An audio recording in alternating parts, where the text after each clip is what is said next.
Hi అండి అందరికీ welcome to my channel. నేను మీ ప్రసన్న. ఇవాళ రెసిపీ ఏంటంటే అసలు చికెనే యూజ్ చేయకుండా చికెన్ లెగ్ పీస్ చేశానండి. టేస్ట్ అయితే చాలా బాగుంది. ఇది ప్యూర్ వెజ్ వాళ్ళకి చాలా నచ్చేస్తుందండి. సో దీన్ని ఎలా చేయాలో ఇప్పుడైతే చూసేద్దామండి. దానికోసం ఇక్కడ నేను 1 కప్పు వరకు మిల్ మేకర్ తీసుకుంటున్నానండి. మిల్ మేకర్ అనేవి రఫ్గా ఉంటాయి కాబట్టి సాఫ్ట్గా అవ్వడం కోసం ఇలాగా గోరువెచ్చని వాటర్ అయితే పోసుకోవాలండి. వాటర్ అనేది మరీ ఎక్కువ హీట్గా అవసరం లేదు, కొంచెం వేడిగా ఉంటే సరిపోతుంది. సో ఇలా వాటర్ పోసేసుకొని ఇవన్నీ మునిగే వరకు మనం ఒక 5 మినిట్స్ పక్కన పెట్టేసుకోవాలి. సో 5 మినిట్స్ తర్వాత చూస్తున్నారు కదా, చేత్తో ఇలా పట్టుకుంటే ఇలాగ స్మాష్ అయిపోవాలన్నమాట. సో అంతగా సాఫ్ట్ అవ్వాలన్నమాట. సో సాఫ్ట్ అయిన తర్వాత ఇలాగ వాటర్ అంతా పిండేసుకొని ఇలాగ ఒక మిక్సీ జార్లోకి వేసుకోవాలి. మూత పెట్టేసుకొని కోర్స్గా గ్రైండ్ చేసుకోవాలండి. సో ఇక్కడ చూస్తున్నారు కదా, సో ఈ విధంగా మనం కోర్స్గా గ్రైండ్ చేసుకోవాలి. గ్రైండ్ చేసుకున్న ఈ మిల్ మేకర్ని ఒక బౌల్లోకి అయితే వేసుకోవాలి. నెక్స్ట్ దీంట్లోకి ముందుగానే ఉడకపెట్టుకున్న ఆలూని అయితే వేసుకుంటున్నానండి.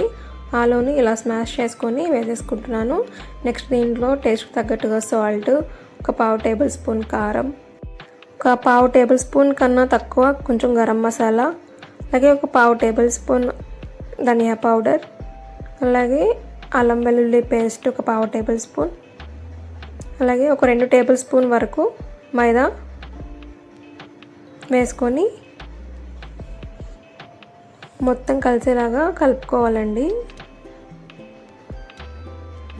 చూస్తున్నారు కదా, సో ఇలాగా మొత్తం పిండిలో కలిసేలాగా కలుపుకోవాలన్నమాట. సో ఈ విధంగా ఉండాలండి.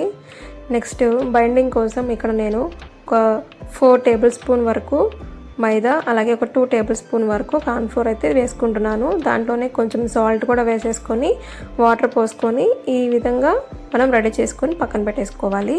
నెక్స్ట్ ఇక్కడ పైన క్రిస్పీనెస్ కోసం ఇక్కడ నేను కార్న్ఫ్లేక్స్ని ఇలా స్మాష్ చేసుకొని రెడీగా పెట్టుకున్నానండి.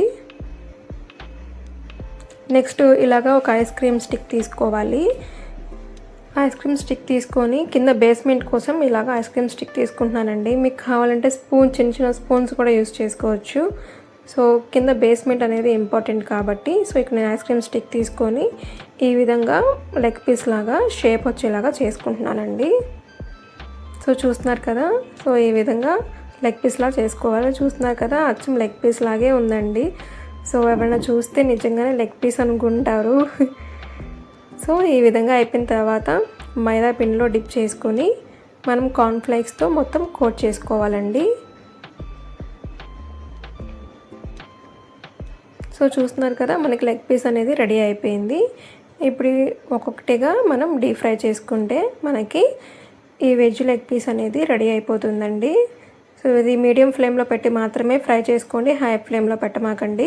సో పెడితే మనకి లోపల వరకు కుక్ అవ్వదు అనమాట. మీడియం ఫ్లేమ్లో పెడితే మంచిగా కుక్ అవుతుంది.